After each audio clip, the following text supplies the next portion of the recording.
Hello guys! Welcome back sa ating munting YouTube channel guys! Yan.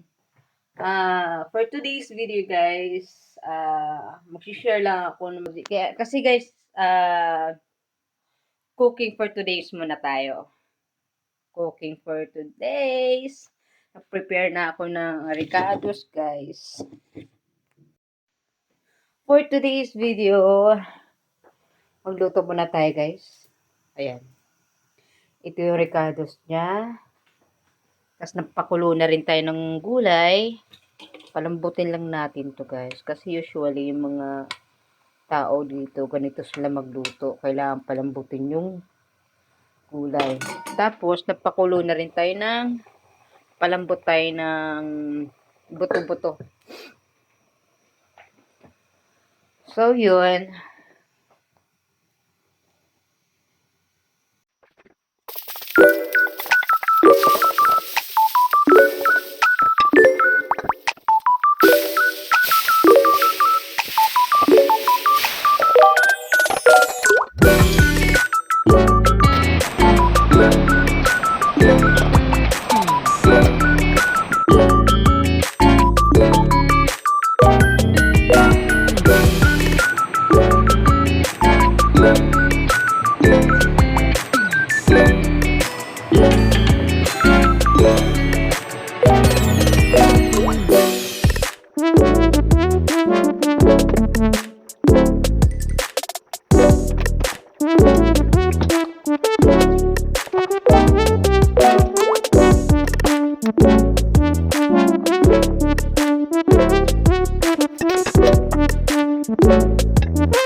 Lagyan muna natin ng pampalasa.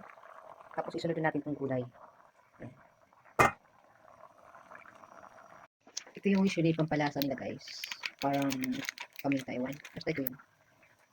Kasi dito guys, kailangan mong matutong magluto ng mga specialty nila. Yung mga niluluto nila dito. Kailangan mong matuto. Kailangan mong paaralin gawa ng yun ang kinahiligan talaga nila dito. Usually naman, pag ako lang naman din kasi mag-isa dito or kami lang dalawa ng asawa ko, kahit ano lang luto, kahit mga Filipino food na nga lang niluluto ko, nakain din naman siya. Ayun. So, ayun. Ngayon nung nagluto tayo nito, gawa ng may nakita kasi akong karne sa ref, kaya yun, napaisip ko. Kaya tumakbo din ako kanina lang din sa palengke, bumili ng gulay. So, yun. Mga pamahal. So, guys, isusunod na natin to gulay natin.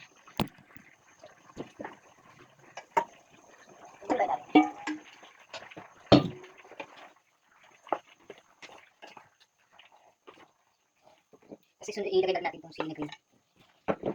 At dagdagan ulit ng konting tubig. Ayaw, di ma! At ilagay natin ng tubig. Dagdagan natin ng sesame.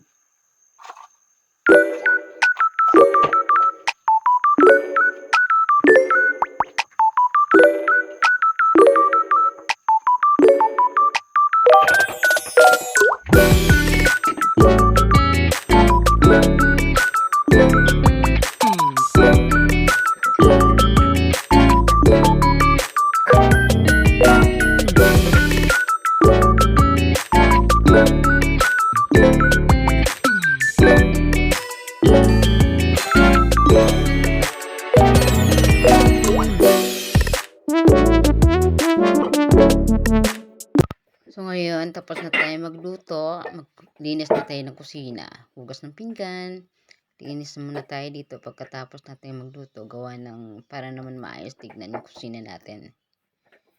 Yan.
So, yun guys. Tapos na rin tayo naglilinis sa kusina natin. Tapos na tayo nagluto. So, ayun lang. Thank you guys for watching. And please keep watching po sa mga videos natin kahit na kukunti pa lang. Ilan pa lang. So, yun guys. Paki-share na lang din po, saka share, subscribe, saka comment lang din po sa YouTube channels natin. And see you for the next video. And thank you guys. Thank you guys for watching. And God bless us all. Hanggang dito na muna ang video natin. Bye-bye! See you again!